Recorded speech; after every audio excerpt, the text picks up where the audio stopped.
Hey everybody, Rick Stein here, RLS Properties. We're about to see a before and after video on a value add two-family home my partner Adam Cool and I purchased in Florence, New Jersey in October. This was a value add because we did a lot of work to the property to add value to it and increase rents. And I'll show you what we did, because when you buy an income producing property, you're not only buying the building, you're buying the income or the potential income. So here's what we did. When we bought it, we had a 2-bedroom, 1-bath apartment downstairs at $850 a month. That's what the tenant was paying. I knew it was too low. But I'm not a pig. I didn't want to raise it to $1,100 and try to scare her out, which would do me no good. So we raised it to $1,000. She was glad to pay it, and she has been paying it for the last few months. When we bought the property, the upstairs apartment was vacant. It was a 1-bedroom, 1-bath. The attic was huge. And my partner, who was my general contractor, said, Rick, we can convert this to a 2-bedroom, 2 more bedrooms, and make it into a 3-1, which we're going to rent for $1,500 a month. Okay. So now we have $2,500 a month, $1,000 and $1,500.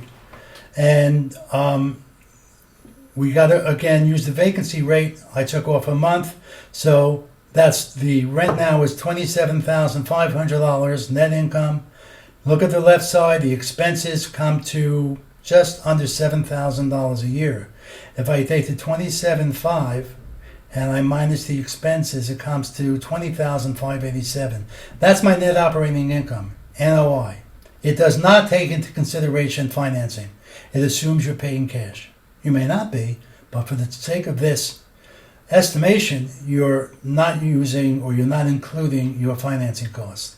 So we take the $20,587. I use the cap rate. Cap rate is your return on your income.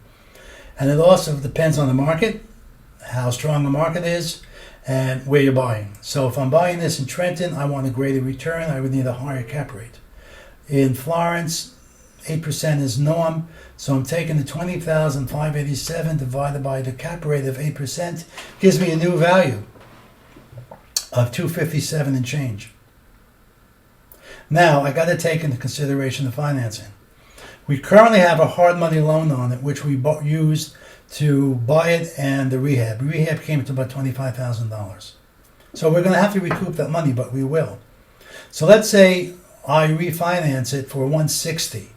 Which means that I'm including closing costs. So $160 at 4% for a long-term loan, an amortized loan, meaning principal and interest, for 30 years comes to $763.86 a month, or $99,166 a year. So now I take the $20,587 minus the $91.66, and that's $11,421 net cash flow for the year, or $951 a month. That's almost $1,000 a month. So now my partner and I have a choice.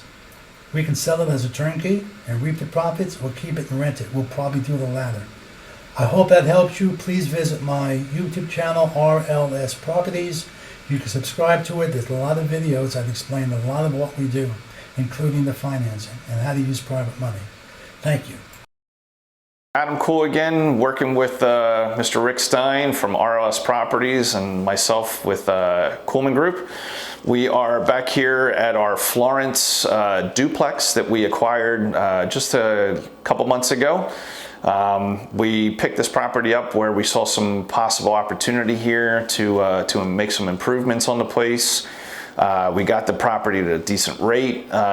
It wasn't that it was a bad property or anything. It just, I think that there was some missed opportunity. And it turned out that once we got into this property, we wound up having a couple challenges that came along. We found out the hard way. We had a failed sewer line, which we actually are still dealing with. But, you know, having to replace that, it comes with the challenges with buying some real estate. You never know. And then we got some other things. Upon closing on it, we got some immediate complaints regarding some bamboo. And in Florence here, they actually have an ordinance to prevent bamboo, unless it's already there, which in our case it was. you have to do a cleanup and maintenance or a complete remediation. So we're kind of learning some of those experiences as we're going along here. But back here, we're bringing this to as a conclusion to this project. We're going to be looking for new tenants, which we actually have at least 2 inquiries about.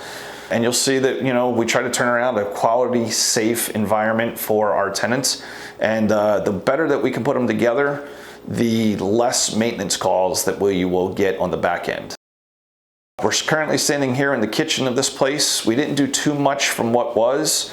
The previous owner had already put some energy into this place. They had put in some floors, some fresh paint, and it was okay. But we wanted to take it up a little bit more. Here we had these existing cabinets that were already here, and they had an original, which was probably to the house itself, metal cabinet with a porcelain cast iron top with the sink that was built in, and it was okay. It worked. It wasn't failing, but it just didn't look so great. So we matched the cabinets. We put a butcher block type of countertop on top, drop-in sink, new faucet, and we also replaced the stove, where we updated that so that it was a little bit more current, a little bit more safe, and functionality of it. We also did revisions to the bathroom here, replaced the toilet. There was a hole in the floor by the toilet behind the tub. So again, one of those things where we corrected that. It turned out it was just the subfloor that was just rotted, probably just from water rot. But we pulled that all out, repaired that, replaced that, put some new flooring down. We do put a better quality flooring product, no peel and stick. I've never seen peel and stick that once it's put in that it ever really truly stays. So why do something and then have to do something again in a very short period of time? The rest of the second floor here, this unit, the living room and the 1 bedroom, there was no real major changes of any sort, so we're not going to bother to waste your time with that. But the rest of the majority of the work here was up on the 3rd floor, where we cleaned up and took advantage of unutilized space. So here we are for the last part of this rehab that we did over here in Florence. We're now up on the 3rd floor of this place, where when we came into this place, it was one of those untapped potential possibilities here. We had all the headroom that we could ask for, space to spread, to stretch, but it was just unutilized. It was just, the catch-all. There was a bunch of trash that was up here. It was non-insulated space right next door. They're completely finished. Every once in a while you can hear a conversation or somebody, something's going on next door. But ultimately, it was just one of those, just untapped possibilities here. Whether it was a lack of money or capital, or it was a lack of imagination. But ultimately, we saw it, so we came up here, we cleaned it up, put it together, and you get to see within this video what the final outcome is.